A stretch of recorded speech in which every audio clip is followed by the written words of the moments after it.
Cours de français pour CM2, collection Coquelicot.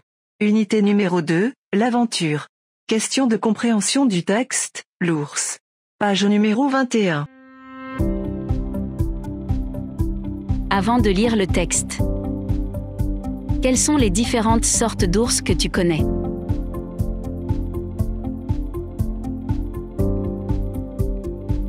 À travers le monde, il n'existe pas moins de 8 espèces différentes d'ours. L'ours noir d'Amérique, l'ours polaire, l'ours noir d'Asie, le panda géant, l'ours à lunettes, l'ours brun, l'ours lipu et l'ours malais. Connais-tu des histoires d'ours? Lesquelles? Il y a plusieurs histoires d'ours, les unes sont pour les enfants, les autres sont destinées aux grands. Parmi les histoires d'ours que je connais, le drôle de pique-nique d'ours, Hector et le colibri, la maison des bisous, les contes de l'ours brun, l'attaque de l'ours et histoire de l'ours dans les Pyrénées.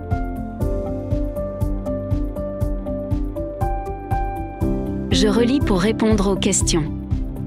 En quelle saison et où se passe cette histoire?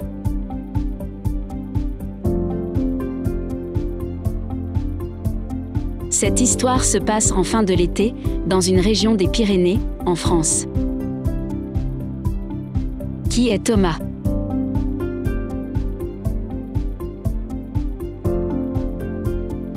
Thomas est le fils d'un gros éleveur.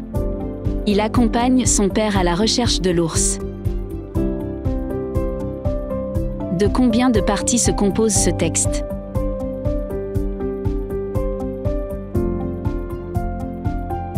Ce texte se compose de 2 parties. Qu'est-ce qui domine dans chaque partie?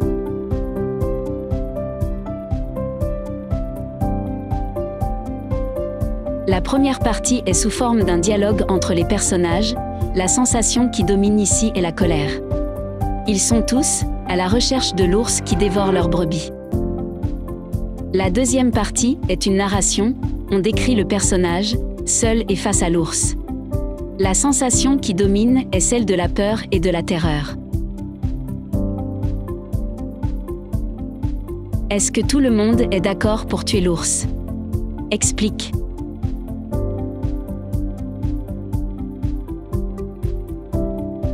Non, les gens ne sont pas tous d'accord pour tuer l'ours, les éleveurs veulent le tuer, mais Thomas, comme les protecteurs des animaux, ne sont pas d'accord. Est-ce que les hommes ont pu trouver l'ours?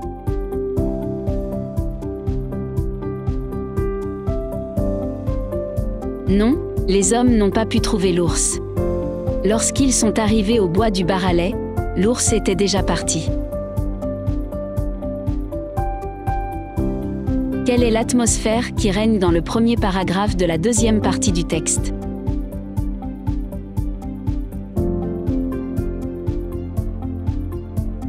L'atmosphère qui règne dans le premier paragraphe de la deuxième partie du texte est celle de la peur et de la terreur.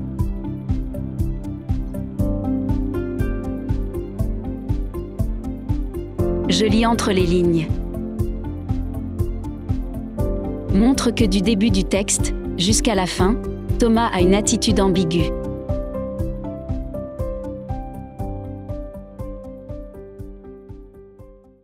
Oui, Thomas a une attitude ambiguë.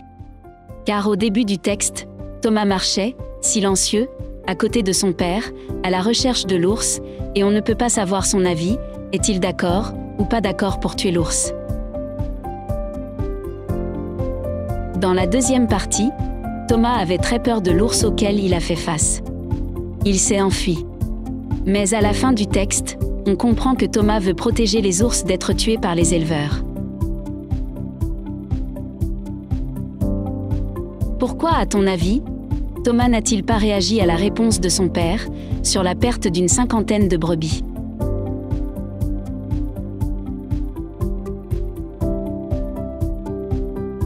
À mon avis, Thomas n'a pas réagi à la réponse de son père sur la perte d'une 50aine de brebis, peut-être parce que Anselme a intervenu avant qu'il commence à parler.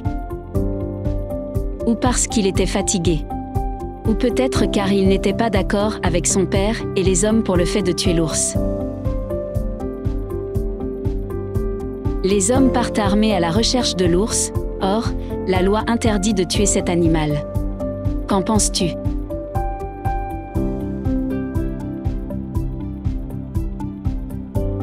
Je pense que les hommes qui veulent tuer l'ours avaient tort, car en tout cas, il faut qu'ils respectent la loi, et qu'ils essaient de chercher une autre solution pour sauver les troupeaux.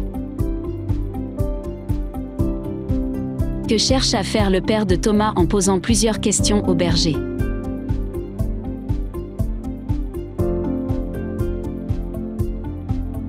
En posant plusieurs questions au berger, le père de Thomas cherche à comprendre ce qui s'est passé exactement, et à savoir depuis combien de temps l'ours est parti. Comment trouves-tu Thomas ? Explique pourquoi.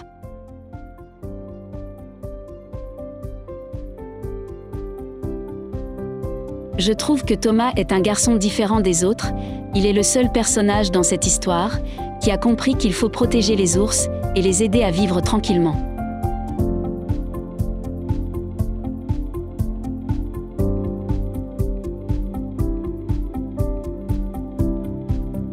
Pour écouter et lire les textes du manuel Coquelicot, pour tous les niveaux, veuillez consulter la playlist vers la fin de la vidéo.